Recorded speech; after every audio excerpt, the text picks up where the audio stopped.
Welcome back to the Mark Price for 3 podcast. This is Aaron. Episode 100 is a pretty big deal for us. It has been an amazing journey to just sit with Mark, hear his heart, hear his stories of the NBA. We've heard from his lovely bride. We've heard from teammates like Craig Elo. We've heard from Christian artists. We've also heard from players and coaches across the country over the last 100 episodes. But today's episode is pretty special. This is the one that I think many of you have requested and been waiting on. Today's episode is with the great Brad Daugherty. 2 guys that came into the league at the same time, pretty much saved an NBA franchise. I think you're going to enjoy this one today. Thank you for listening, liking, sharing this podcast.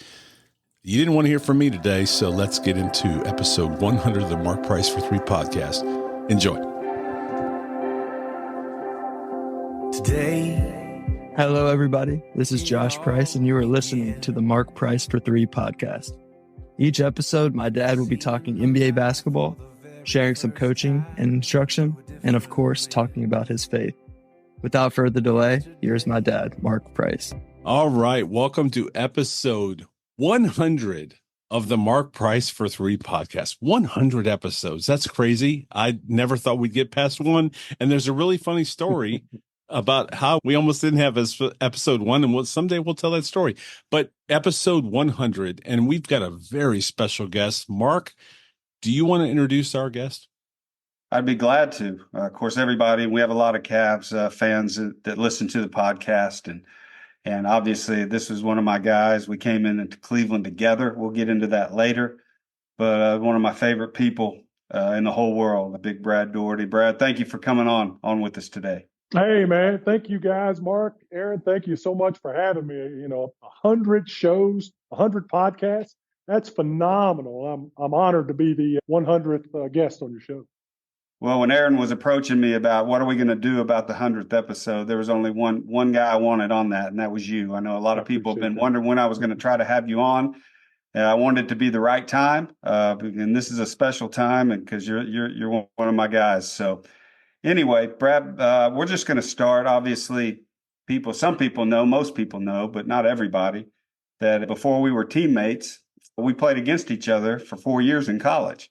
Yeah, I was at Georgia Tech. You were at North Carolina. And obviously being from Black Mountain, North Carolina, country boy, I think we had that in common, 2 country boys playing in the ACC. But I'm sure you had many choices when you were coming out of high school. How'd you end up at UNC? Yeah. So, like I say, growing up in a little small town in Western North Carolina, you in the state of North Carolina, college basketball and stock car racing is actually our state emblem. If you grow up in North Carolina, you have to watch that. You have to be a part of that. So I was always watching ACC basketball as a kid. My dad loved basketball and baseball as well, but we were always watching North Carolina State and North Carolina go at it. A little bit of Duke sprinkled in there. And, as I got older and got to high school, I'm a farm kid, grew up on a potato and tobacco farm, and I knew my parents weren't going to be able to afford to send me to college. So in reality, I just wanted to be good enough in sports, and I played baseball. I was a pretty good baseball player. I wanted to be good enough in sports that I could go to college for free. I had no ambitions of playing pro basketball or any of that. I just wanted to go to college for free and take the burden off of my parents. So when I got to my senior year in high school, I turned into a really good basketball player. I'd grown into this big old body, and my coach, who Bill Burrows, did a great job of really sending film and things out about me to the different coaches around the country. And before you know it, as a senior, I had like 700 offers to play college basketball. And I had a few to play baseball, believe it or not. I pitched in baseball. I had a few to do that. So that's how it started. And then, I went on some official visits, and I knew all along, at the time, Dean Smith had just established himself as the premier, not only basketball coach, but just as, just one of the premier people in the sport of basketball. And I never forget, I went on my recruiting visits. I went to Maryland. I went to Clemson. Dabbled at Georgetown just a little bit, but that was too far away. And I never will forget, on all the recruiting visits I went on, I was promised all kinds of stuff, from cars to houses to all this stuff. And the one coach that didn't promise me anything was Coach Smith. And the only thing he said, he didn't even promise me that I would start on his basketball team. But he looked at my mom and said, the only thing I will promise you is Brad will get a great education. And my mom was like, that's it. You're going here. I was like, look, but we could go to this school and you get a new house and I'd get a car. I'd have some walking around money. And she was like, no, that's not going to happen. So I ended up going to North Carolina for those reasons. Well, once you got to Carolina, Brad, and I know everybody has a million Dean Smith stories. He obviously was a legend. I won't tell you my story about him when he didn't recruit me, but he anyway. Screwed up. He messed up. But, we talked about that. But anyway, no, he was a great man. I don't even know if I've ever told you this story, Brad, but the year that after my junior year, when we beat you guys in the ACC championship that year, Dean Smith actually wrote me a letter and basically told me he had made a mistake, didn't feel like he made a lot. And I was just like, man, I still have that letter. But I'm like, that just shows what kind of man he was. He didn't have to do that. And but I thought, man, that's something else. But tell me your best Dean Smith story that when he was dealing with you about something. Yeah, it actually goes back, Mark, to after when I came to North Carolina, I had just turned 16 years of age. I was 16 years old. Wow. And so I had did pretty good academically through school and was always able to move ahead in class. So I got there really early. So for me, my peer group was all, like 18, 19, and I'm 16. So I could do the academics, but the social part was just a challenge. And so it really all culminated and came to a head after I left Chapel Hill. And I came back when we were rookies at Cleveland. And I'll never forget, I came back to go see Coach Smith one day. And I walked in the office and I sat down, I was talking to him. And I was talking to him about, his philosophy on handling players and dealing with athletes. And, he was always doing things psychologically with you. And he said, one thing you have to understand is that you have to coach everyone as if they're equal, but you have to know how to treat people and to get to people as individuals. And I said, well, what do you mean by that? He said, a great example is Michael. We were talking about Michael Jordan. He said, Michael is the ultimate competitor. And if I tell Michael Jordan that he can't hold his breath for 5 minutes, he's going to have snot bubbles blowing out of his nose trying to hold his breath for 5 minutes. He said, now, Brad is more of a cerebral guy. There has to be a plan. It has to make sense. There has to be A to B to C for me to get Brad to motivate Brad. He said, if I tell Brad to hold his breath for 5 minutes, Brad's going to laugh at me. But he said, if I tell Brad, you're not going to be able to get to the 5 minutes, but if you do this, your teammates will see this, and it'll be a great sign of leadership, then Brad's going to do it. And I was like, that's really fascinating. And this goes back, and this is a great Dean Smith story. Now that you say that, it brought this back up. My junior year and our junior years, we were a pretty good team. We'd lost Michael Jordan and all that stuff, but I was kind of the leader of the team.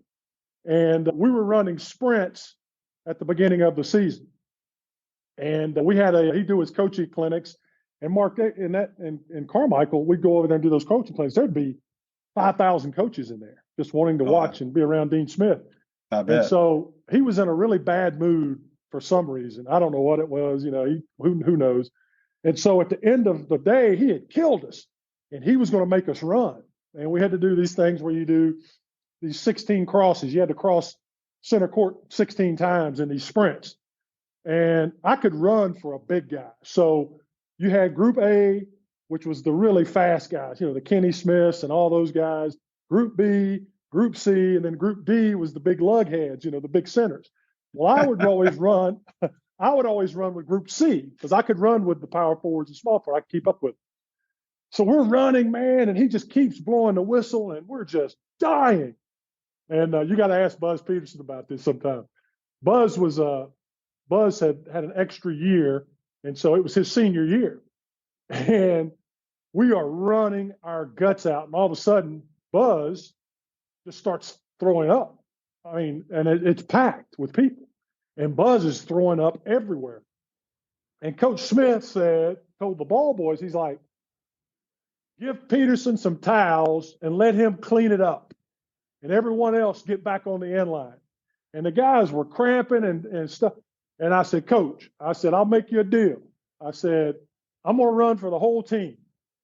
I said, you make the time and I'll make the run. I'm going to make it for the whole team. And he looks at me. You know how he looks at you, those little squinted eyes he used to have.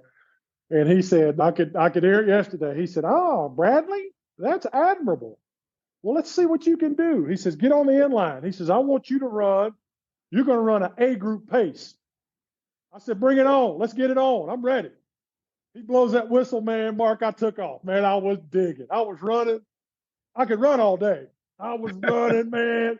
And those coaches are yelling and screaming, and the guys are cheering me on. And I make that last turn, and I could hear that whiny voice. 10, 9, 8, 7. And man, I'm coming. I'm like a freight train. I am coming. 5, 4. I get to the line, and I dive. Hard court. I hit my face. I busted my nose. I chipped my tooth. And those coaches are going nuts. Everybody's going crazy, high-fiving. Coach Smith walks over to me. He said, well, he says, you're going to make the basketball team for sure. He said, that was tremendous effort. That was great discipline and courage. But you missed it by a tenth of a second. Get back on the end line. He about killed me, Mark. And I talked to him about that. He said, you have to understand as a leader where your place and where your value is. Mm-hmm. He says, your value is not trying to run the same speed as Kenny Smith. I don't expect that of you. But your value and your place is doing the best that you can do as Brad Daugherty and maximizing that ability. That's what people see. Wow. So what a great lesson. Anyway. Oh, that's awesome. That's awesome.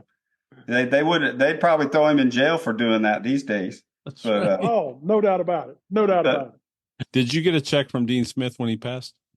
Yeah. So I was one of the 4 guys that the Smith family asked me to speak at his wake. And I was so honored.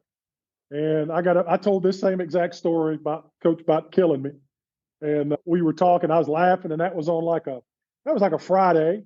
And it was in the Smith Center. It was phenomenal.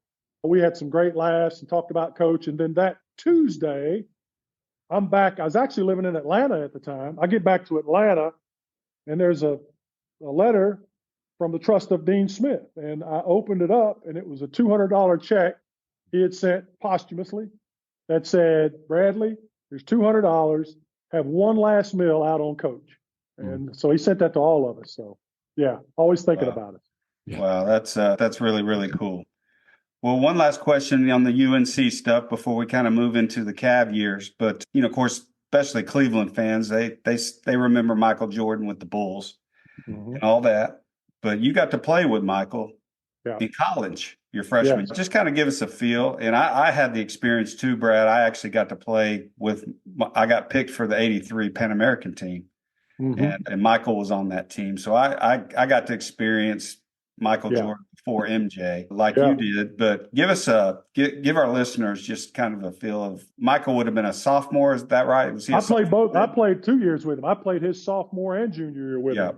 Yeah. And we were suite mates. So we had the connecting bathroom. He and Buzz Peterson and me and Curtis Hunter, we all lived in a quad together. And I never will forget the first time I saw Michael when I was a freshman. I had walked into Carmichael to play pickup basketball for the summer, and he was playing. And all of the pros used to come back to Chapel Hill, and we'd have these great pickup games. And you'd have, James Worthy and sometimes like guys like Magic Johnson. These guys would all be there getting in shape, working out. And I remember I was sitting there on the bleachers waiting for my turn to play, and you had the late Walter Davis, and you had James Worthy, and it just went on and on. And I'm watching Michael as a sophomore. I mean, just dominate these guys. I mean, just attack them, relentlessly attacking. I'm sitting there watching this guy, and I'm like, man, there's just something different about him because, up until that time, I thought James Worthy was the best player I'd ever seen. Because he was, James was 6'9", 6'10", man. James could run like a deer. Well, he was just fast, explosive, quick. And I'm watching Michael. I never forget this. I'm sitting on these old steel bleachers, and I'm watching Michael just attack these people and go with these people. And just the visceral aggression. I just had never seen anything like that. And so we get through that until my freshman year. And the other thing I remember, we're doing a drill. We're doing big guy drills and all that stuff. And I'll never forget, this is after our first practice. Michael wants to play knockout with everybody. So, you try to score, basket, knock the guy out, and keep playing. Yeah. And so it's my turn to play against him. And I take the ball and I just back him down and I just shoot it over top of him, no big deal, and I'm like, get out of here. And so he goes to the back of the line and he waits. And I knock a couple other people out. And then I think somebody knocked me out and I'm watching him. And I was the only guy that knocked him out. And he gets back to where he's knocking people out and we're getting ready to end. And he said, Brad, let's go. He wanted to get, I'd forgotten about it. Man, I'm exhausted. And so I go back out and I said, all right, I get the ball. He says, you can have the ball. And I got the ball, man. He just would not. I mean, he was fouling me. He would not let me score. And I just remember saying to myself, man, something's wrong with this guy, And then, Mark, what really showed where he was at mentally is like living with him. The one thing about Michael Jordan is that, we're all competitors, but I've just never seen anybody. He just never turned it off. Mm-hmm. He just had this thing in him where we would play pool at night, and man, he would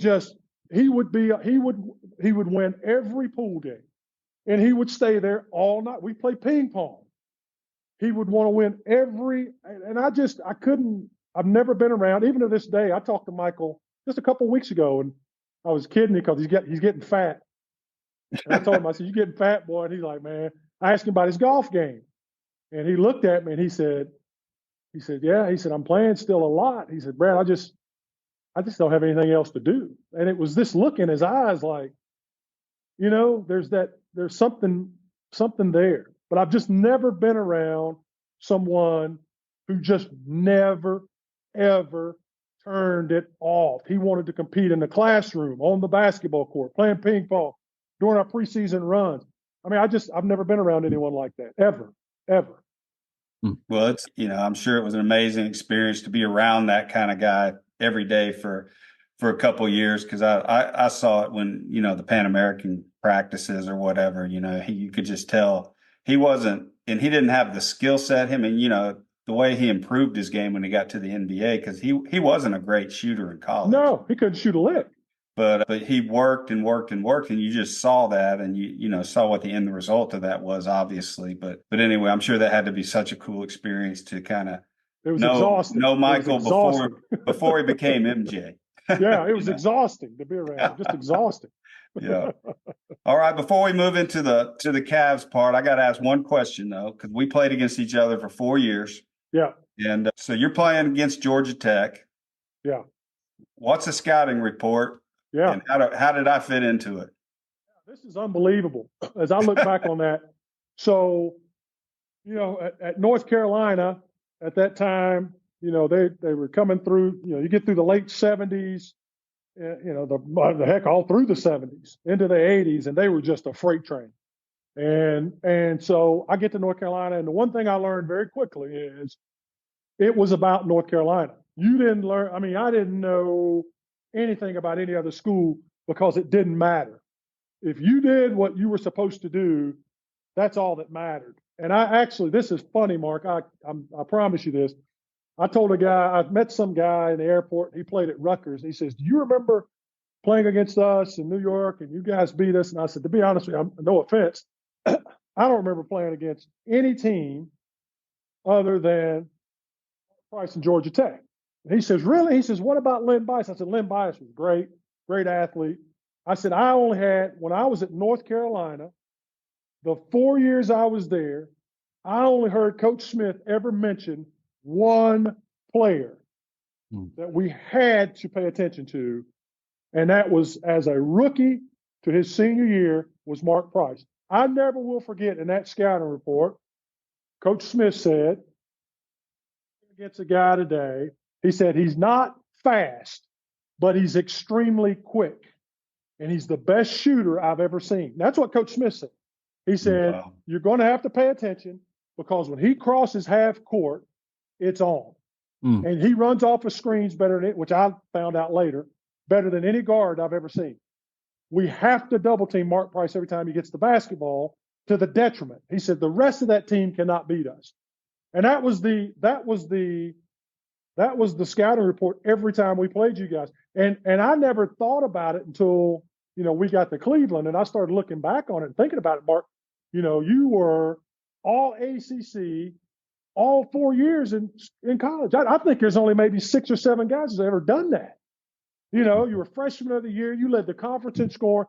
I'd never seen anybody shoot the basketball like that. I mean, I remember playing against you your freshman year in Carmichael, and you were literally 2 steps inside that hash mark on shots, and it was nothing but nylon. I just had never seen that. I'd never seen that. And I think the thing that people didn't realize until it was too late is the offensive prowess that you had, and you were such a tremendous, your basketball IQ is tremendously high. You made people better because of your ability. Mm-hmm. People had to respect you in such a regard. I look at those Georgia Tech teams that you played on, and you had some really good players. You take you off of that team, man, some of those teams win 15 games. And that's no kid. That's the truth. Right. That's the truth. Wow. So you and Len Bias are the only 2 players I played against in college basketball that left an indelible print in my mind. Len, because he was just so athletically gifted. Right. Just so explosive. And you, because you just didn't expect it. I didn't expect that from you. Your quickness, lateral quickness was off the charts. I mean, Kenny Smith was baseline to baseline. The guy was probably as fast a player as I've ever seen. Oh, and I remember the ACC tournament. Yeah, ACC tournament. You stole the ball from him on an inbounds play and took off. He couldn't catch it. And so, you 2 guys stick out to me more than anyone I've ever played against in college basketball, without question. Wow. Well, I didn't expect that answer, but man, that's kind of you, man. But I always you're always curious because we had such great battles, Yeah. Yes. Our years there, and you guys were you guys were the standard. It's like you said, you guys were the king of the hill, man. So to play against you guys, and I remember even playing back in Carmichael, I love that arena, going in there and trying to play against the history. That's like going into Boston Garden. Yeah, exactly. That's right. To play a game, to go into Carmichael and try to beat you guys. Whoo, man, that was tough. But so anyway, you come out of college, and I tell people this all the time, that we didn't have internet, we didn't have all that stuff like who was getting drafted, what were the picking order. At what point in the summer of 86, mm-hmm. did you have a feeling, or maybe you knew, maybe you got a phone call that you would be the number 1 pick in the NBA draft? Yeah. So what's ironic is that summer we did those barnstorming games in North Carolina. So mm-hmm. you get a bunch of guys who are seniors, and you go around and you play in these little towns, and you can make $2,500, which back then was a lot of money. Yeah. So we played 5 or 6 of those, and actually, Len Bias had come down to Chapel Hill and hung out with me for probably a week and a half.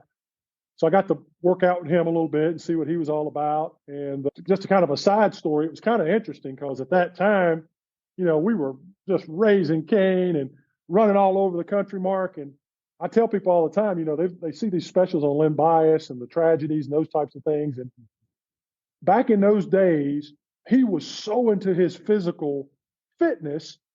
Like he wouldn't even drink alcohol. He wouldn't drink alcohol. He didn't eat pork. He didn't do any of that stuff, And so the day he died was just an anomaly. He got talked into doing something that he had never done. and it took his life. And that's what people don't understand, Mm-hmm. you know? So What a I worked tragedy. out. Oh, it was unbelievable.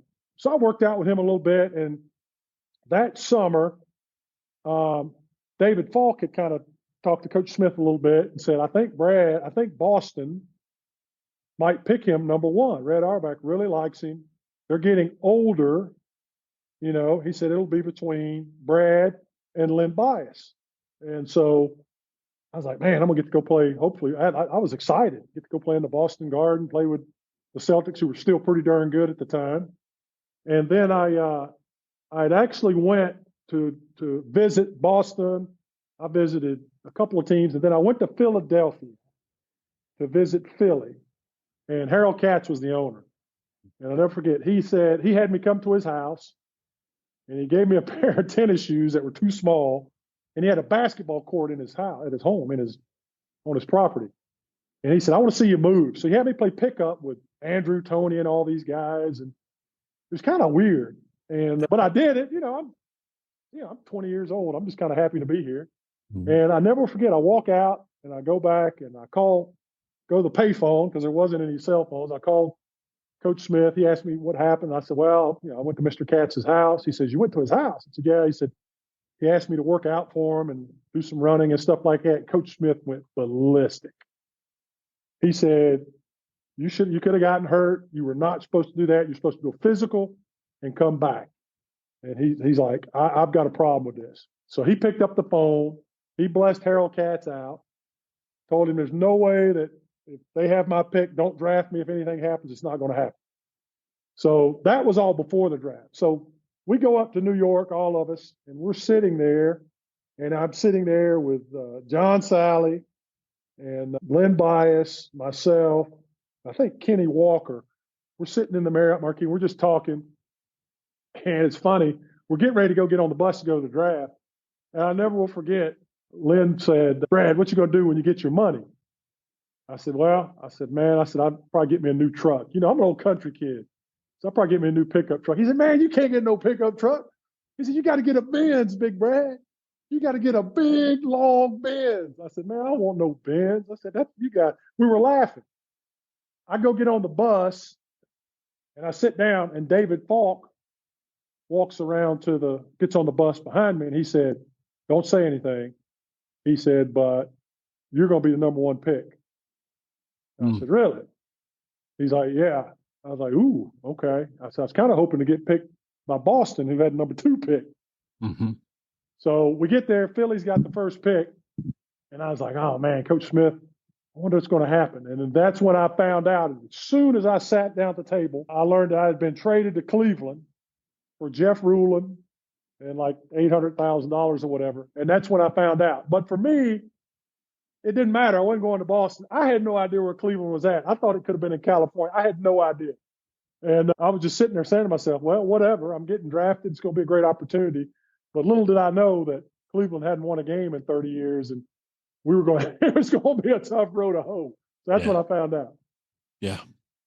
So you go to this team and you found out that this team was a train wreck. I'm from Cleveland originally. So, I'm from Cleveland and they were called the Cadavers, and they made this major trade. Mark and I often talk about the fact that draft was changed the course. You're now a broadcaster and we'll talk about that in a minute, but gosh, that draft changed the course of history for this franchise. Mark, and Mark was a trade from Dallas. Hot Rod was in the wings. Harper. Johnny Newman, right? Like that changed the course of this franchise. Did you have any idea when all this happened that you would literally be changing the course of an entire franchise? No, Aaron, I did. What was ironic, we get to Cleveland, and like you say, man, we didn't have a GM or a coach. They had fired everybody. You get there, and then all of a sudden I meet Wayne Embry comes on board, and then they bring Lenny Wilkins on board. But I just knew in my heart that whatever was going to happen, we were going to change. Something had to change. It was really bad. I mean, So bad. They kind of had a lot of different pieces and parts that didn't fit. Mm-hmm. You know, we get there in the summer, their off-season stuff was a joke. There was nothing going on, and everybody just didn't take them seriously. And, you know, I knew what Mark was about. I had played against Hot Rod.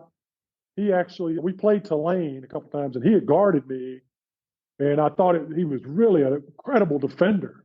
Mm-hmm. So I knew what he was a little bit about. And then with Ron Harper, had watched him during the NCAA tournament, saw what he brought to the table. So I knew we had some good pieces, but the challenge was going to be to change the mindset. The mindset in Cleveland, oh my goodness, was awful. It was everything was just, I mean, doom and gloom. Everybody expected you to lose. You know, the media just gave you no respect, and it was nationwide. And so, you know, we started out that first year, our rookie season, and we were playing games, and I was just watching how we played, and the guys that we had on our team, they just didn't play hard. They didn't play hard. And I just didn't understand what we were doing. It was like guys would go through the motions. Coach Wilkins was trying to establish, like you say, a culture and some discipline, and nobody adhered to it. And you're always having to get rid of, suspend guys. This is crazy. Yeah. And then once we got through that first year and got to our second season, you know, kind of figured out that, okay, I'm going to be more in charge of what I'm doing. And Ron Harper and Mark was starting to come into his own, and Hot Rod, and these guys were all guys that worked. So what we started doing every day in practice was just demolishing the veterans, just destroying them. Mm-hmm. And we just made it evident and very clear that it was our basketball team. And all of you older guys, you got to get out of the way. You can't do it. You weren't doing it. It's time to go. And that was really difficult for a lot, but it wasn't for us because we were full steam ahead. And we had a great basketball coach. And we took off. Yeah. Oh, man, we took off from there and just were a runaway freight train for many, many years. When Mark Price was drafted, traded, it's so different now. Like we have ESPN. It's a big thing. How did you even find out? No, I knew he got drafted. I knew he got drafted by Dallas. You're right. But I didn't think anything else about it. I didn't know he got traded to us until I saw him. What was your response? You just mentioned earlier how you played against this guy. He's the guy, the one guy you schemed against. Yeah. Were you like, what was your thought? Like, man, I get to team with this guy now. Yeah. So my first thought, I didn't know Mark got traded, like I said, until I saw him, because you just didn't have it, wasn't in. And my first thought was, okay, can he get that shot off in this league? Because it's so physical. Mm-hmm. You know, we played when people knocked the crap out of you. And that's immediate what I thought. Right. I said, if we can get him some room and some space, they have no idea. They have no idea. And that was my first thoughts. And then my thoughts of Mark was always, if we could somehow make him a two guard, he'd score 30 a game. You know, I'm not kidding you. I used to always think that. I used to think, man, we could just somehow, but the two guards in our league were so big. And like I said, the game was so I mean, you could hold out on the perimeter. Right. You got Michael, those guys would hold you, and it wasn't a foul. Right. So the wheels started turning. And then the thing that I just didn't realize about Mark was his ability as a playmaker. You know, he could shoot the crap out of it. But once we started practicing and Mark started practicing, I realized really quickly that Mark and I thought about the game the same way. Mm-hmm.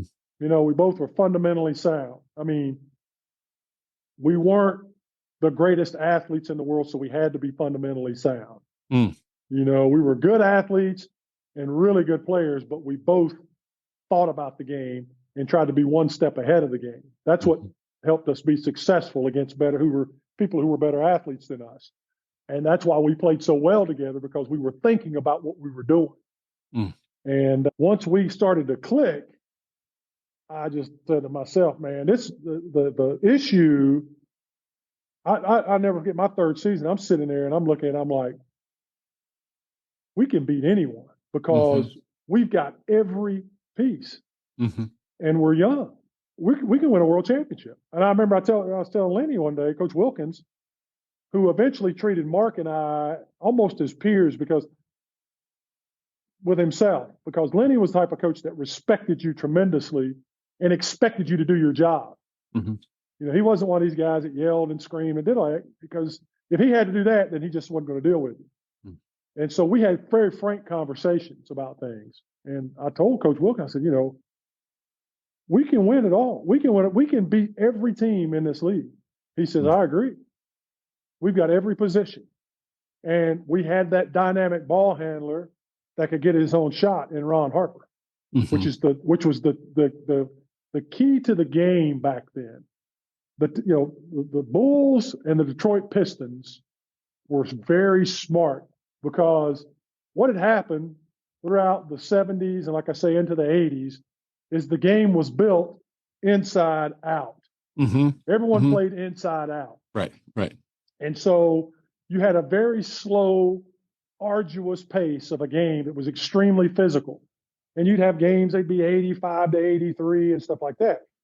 What Chicago did, and Detroit did the same thing, is they made, from the Pistons' point of view, they made their big guys very physical, aggressive, going to use up their fouls, going to bludgeon you, knock you around, going to get you off of your game type players.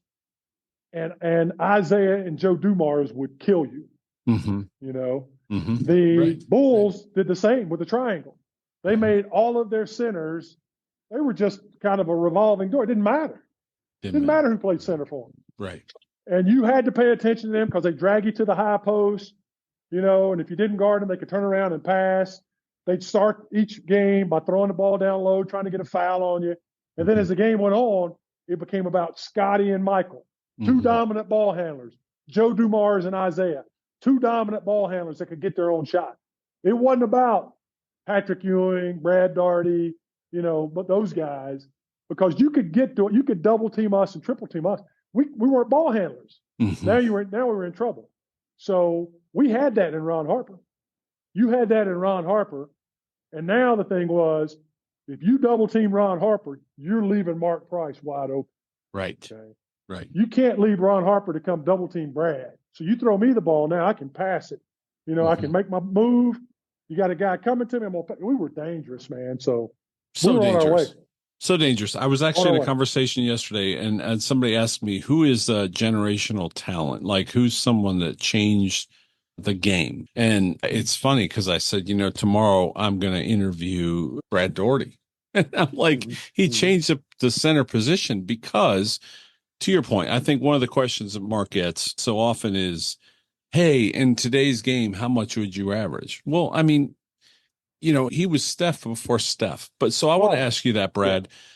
One of the things that you guys did that changed the entire NBA and basketball in general, I'm going to credit it to you guys, is the pick and roll. You and Mark essentially not only defined the pick and roll, but made it awesome. Yes.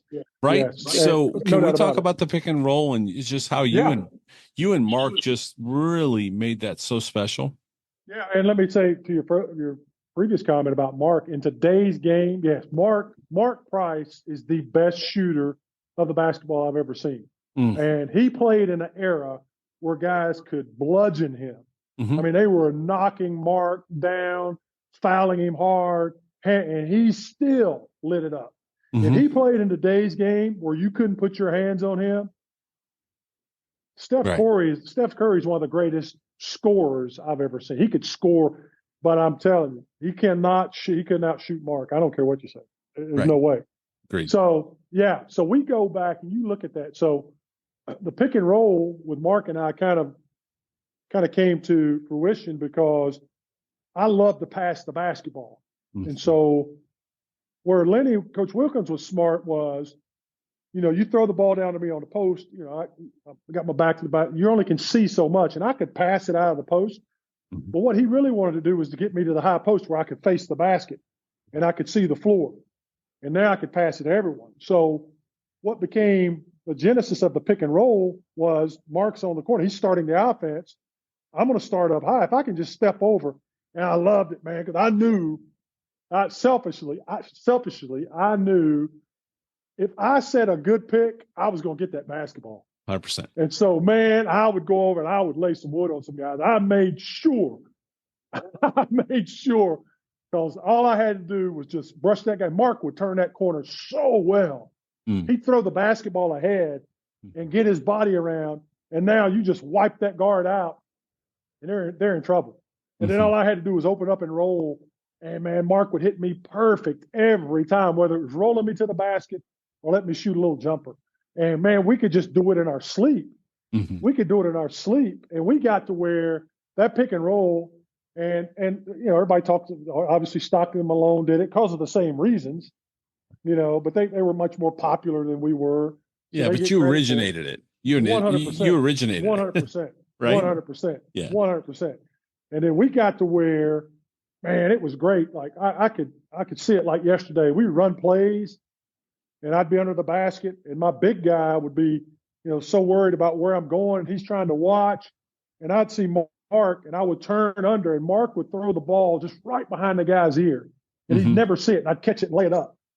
We had, man, he made my life so easy as a big guy, because big guys, it was so, like I say, we were beating and banging, which was kind of fun. We got to beat on each other, and that was all fun. But it made it long sometimes, made it tough, especially getting double teamed to score. So, you know, to get my 20 a night, I had to be creative, and Mark would always find me. He would always find me in those little cracks and crevices, and I was a pretty good free throw shooter, so it just worked out. It was perfect for me. Mark, what was your thoughts on the pick and roll and how you guys handled that together?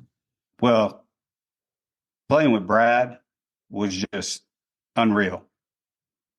And I mean, Brad's ability, and people talk about the way the game changed. I mean, Brad had such great touch as a shooter. I mean, it was just a different type game.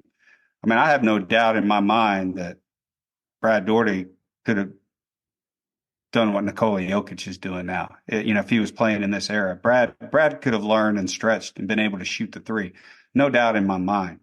And his ability to pass the ball was just, he made all of our jobs so easy. Because back then, man, I mean, you had such great low post players. I mean, if they guarded Brad one-on-one on the block, he was scoring. I mean, it was that easy for him. So they had to double team Brad in the post. And when they did, Brad just picked them apart. He did such a good job of seeing the whole floor and reading where guys were coming from. And then our pick and roll play together. You know, I mean, I talk about it all the time, and I got no qualms about saying it, that I felt like we were the best pick and roll combo to ever play the game. And I know we played in the same era as John Stockton and Karl Malone, but in some ways, I think we had more options because of my ability to shoot and Brad's ability to play all over the floor. I mean, Karl just picked and, you know, went like a freight train to the rim, and Stockton threw it to him.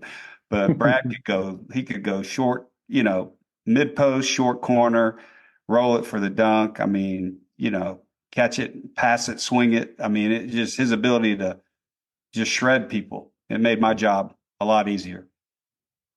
There's no doubt. I said, somebody asked me yesterday who, you know, has defined the position of certain positions in the NBA. It's positionless now. And so it's hard to do that. But in your era, you defined the position. You were a great passing center versus some guy that it went into the post and never came back out. You just were so good at having the ability to know that Mark Price is open at three. And when that guy sinks, you could kick it out. Like that's, gosh, as a Cavs fan, it was so awesome to watch you guys play. You were always in sync. It was incredible. And it was an honor. It's an honor for me to talk to both of you today because I was a fan of both of you because the way that you just orchestrated the game. It was incredible. You changed the game, both of you. Mark changed the game from the point guard position, a scoring point guard. You changed the game from a center position a guy that could see over the defense. As Mark just said, Jokic is doing what you did. You could handle the ball. You had a nice mid-range. You knew when to kick it back out to a Mark Price, or like, you guys changed the game. And I think you broke the mold, which makes that Cavs era even more special. Oh, that's kind of you. Thank you so much. Yeah, I mean, that's awesome. I really appreciate that. You look back, and I talk, Mark and I talk about it every once in a while, but you just kind of feel like after a while, you kind of get lost in the abyss of things that happen in the league. And that's, time passes and goes on, but I just feel like Mark and I both, I feel like we were just kind of robbed of our opportunity. I mean, it's almost, it sounds like sour grapes, but I'm kind of like that old Clint Eastwood character. I'm just a guy. I feel like I just kind of say it like it is, and sometimes it doesn't. People don't like it that much, but I just feel my truth is always just, and like I say, it is my truth. So I do realize that. But when we traded Ron Harper, it broke our backs. I look back on it, and I talked to Ron about it. I saw Ron at a Lakers game last year, and we were laughing. He's got 15 rings and all that stuff, and I was giving him a hard time. And he still says best team. He says the team we had was the best team he played on. And and he played with Michael, and he played for the Lakers, and we just screwed that up. And unfortunately, Mark and I become just the hubris of that. You become the fodder of that. No one. It's painful sometimes because you don't get the credit, and we all want credit because that's why we do it. It's a part of who we are. And your work ethic, your discipline, you pour your heart into trying to be the best you can, whatever that is. And then you walk away, and Mark and I know what we did for that franchise. It was a lost cause when we walked in those doors for those first couple of years. It was awful. It was terrible. It was embarrassing. And to get that franchise up to where we got it, it was a Herculean effort. I mean, it just was. Right. And then to have that piece taken off the table at such a critical time when we were at the pinnacle of where we could have started something, it makes you nauseous. It really does, because that was our opportunity. We could beat any and every one in the league. There was no one. I've had conversations with Michael Jordan about this, and he agreed. And he doesn't agree to anything because he just, but he says we messed up. He doesn't say that. He doesn't say it that kindly, but he says we messed up. And I keep telling him there ain't no we in that. I ain't have nothing to do with it. Right. It's painful. I want to say this for Cleveland. Understand that the city of Cleveland knows, for whatever that's worth. It doesn't put something in a trophy case somewhere, but the city of Cleveland knows that you all were the best team, and you just lost to a player who had an exceptional player who hit an exceptional shot. And that's even harder for you and I both, because we're Carolina fans, and that's even harder. He's a former teammate, right? And we could probably unpack that another day. But at the end of the day, you guys were the best, and everyone knows that, and everyone respects so much that you all laid the foundation for the Cleveland Cavaliers. And so, but he hit a lucky shot. Well, that's between you all to figure out. Play them with a healthy Ron Harper. I'd love to play any of those Bulls teams. Any of them. Yeah. Heads up. Well, know that, look, hey, if Kenny Smith doesn't break his wrist, if Kendall Marshall doesn't break his wrist, as Carolina fans, you and I can probably do some Carolina stuff, right? Like, at the end of the day, we all know, like, as sports fans, so I'm just a sports fan. I've never stepped on a court. You all have. We all have those what ifs. And that's really hard to live with. So I'll kick it over to Mark now and just let you all take care of where you are today. We hear you on the Cavs broadcast, and it's so awesome. And I have loved so much spending time with you guys, just sitting and listening. Let me kick it to Mark and let you kind of take it from, okay, NBA's over now. Where are you guys at? Yeah, obviously when we started this podcast, basketball, the three Mark Price for three dealt with two sections of basketball, which we've covered a lot of that today. But the third section has to do with faith and how how that plays out in our lives. And Brad, I obviously have been honored to be your teammate, on the basketball court. But I'm most proud to consider you a brother in Christ. And if you wouldn't mind, I just for our listeners, just kind of share your faith journey here a little bit. I know we're running short on time here, but just want to be respectful of your time. But if you would just kind of share with our listeners, how faith has played a role in your life and where you're at right now. Yeah, so it's also been a tremendous honor to be a brother of yours in Christ, Mark. You've been just a great example to me on my walk, watching you every day for 20 years, and how you purport yourself as a Christian man has been a great. I mean, it's been just tremendous for me, because for me, I grew up in a little town of Western North Carolina. We're devout Baptist, and as African American Baptist, you go to church and you don't really learn a lot, but everybody yells and screams and dances and has a good time. So you have that faith seed that's planted by your mom and dad and your grandma and grandpa. And I remember one time we were doing something, and my dad was telling me, he says, "Well, it's going to be all right, because you got a grandma that prays for you every day." I'd done something stupid as usual, and he was just telling me, "You got a grandma that prays. It's a praying grandma, and there's nothing stronger than a praying grandma." And I always thought of that as I went through life and got to Chapel Hill. Coach Smith was a devout Christian man, and that's one of the things. I thought it was interesting, and you couldn't do this today, but unless your parents told him otherwise, you had to go to Bible study, you had to go to church. And just think of that. And it was great, because as you go through that part of your life, and that part of your walk, trying to do the right things, but also experiencing life and growing in experiences, having that leadership has always been pertinent. And to have him at the forefront saying, "You're going to Bible study, you're going to church," asking you in practice, "What'd you learn in the sermon?" Make sure you weren't sleeping in church. Those little seeds, I've had those people throughout my life. And then I get to Cleveland and Tom Petersburg, who was just fantastic, Mark, at helping, lead our men's ministries and planting those seeds. And then the Mark Prices and those people who always did it by example. For me, I think the strongest part of my faith has started to evolve as I've seasoned as a mature man. I look back on all of the experiences in life, whether they be good or bad.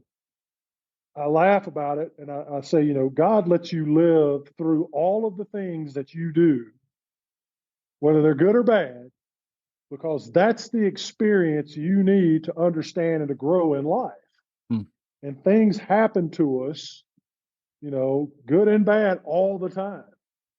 And I think the thing that you have to do as a Christian, a young Christian man, and I think back as being a young Christian on how much I didn't know, I wanted to know, but you just can't know until you grow in your faith and in your walk. You start to understand the whole revelation of salvation, and that at the end of the day, and at the end of time for all of us, this body that we're walking, this sack we're dragging around, is going to die. All of us. That's the only thing that as living beings and people walking on this earth that is guaranteed. Okay? That's the only thing. But the ultimate guarantee is through an offer and a promise. The ultimate offer and the ultimate promise is that you will never die. You will never die if you just receive the gift that God's giving you, and that is the gift of salvation. And how easy is that? I'm starting to understand that church is where you are at. Church is where you are at. And there's a lot of times that negative side of me wants to say or do something that's a little mean or a little spiteful, because it's in there. It's in all of us. But the Christ-like side of me reminds me that you're in church, brother. You know, you're in church. You're standing in front of a group of people. You're in church. You're talking to this kid. You're in church. You're with your buddies, and they're using coarse language and being really, bad in the way they're talking. It's not for you to get up and walk away from your table. It's for you to love on those guys and to have those guys look at you and say, there's something different. What is it? So that's where I'm at in my walk with Christ. And I think I wake up every day. I think the toughest thing as a Christian is struggling with your thoughts and your perceptions and your judgments. And that's just where I say getting old is not for the meek of heart, because as you get older, everybody's stupid. Everything's stupid. These young people are crazy. They're social media. They've lost their minds.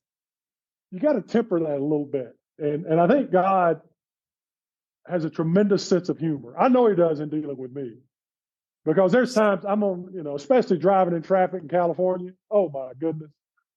I want to snap some days.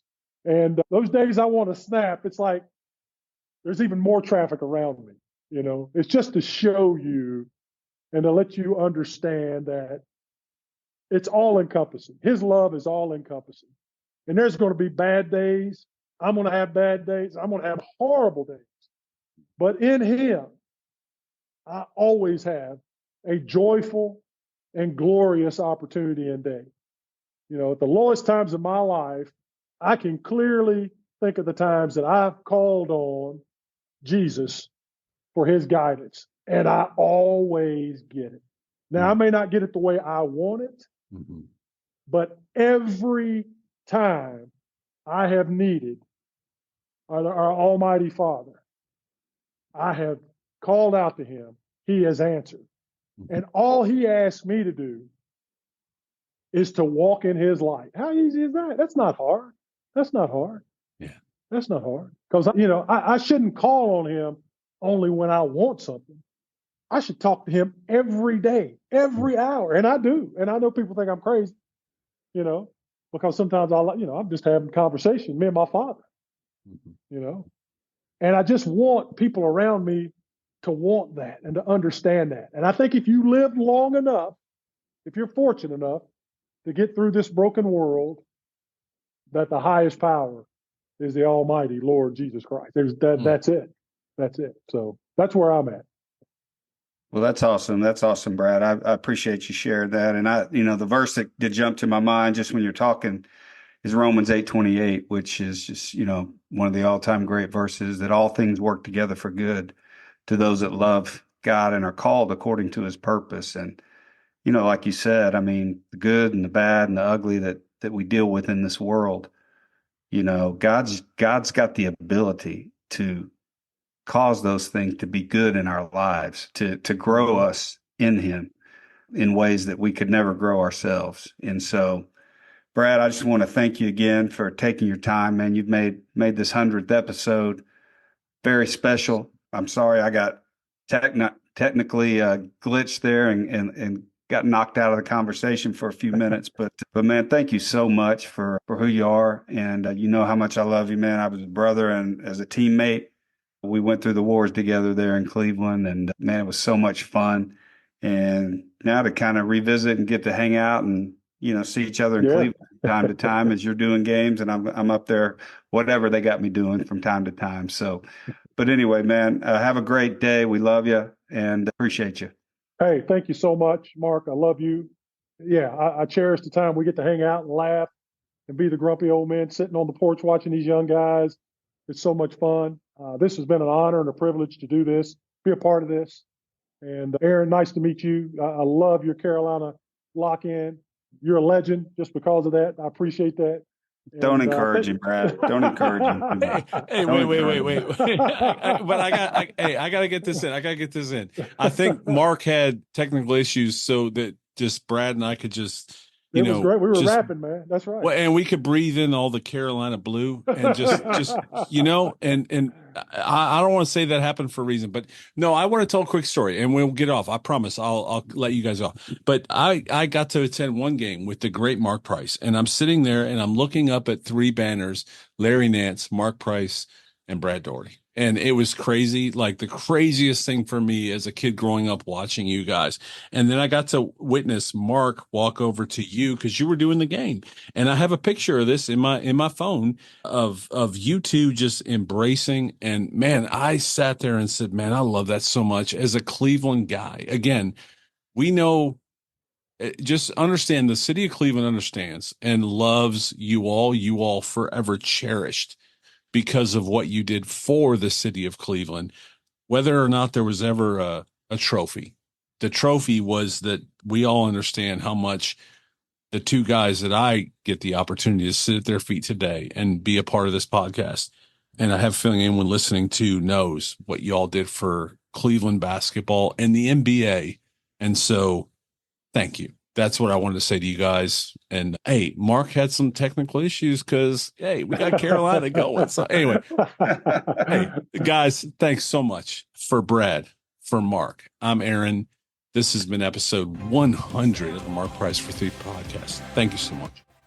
Thank you for listening to another episode of the Mark Price for 3 podcast. Remember to subscribe, like, review, and share. I'm Josh Price, and we will talk to you again on the next episode.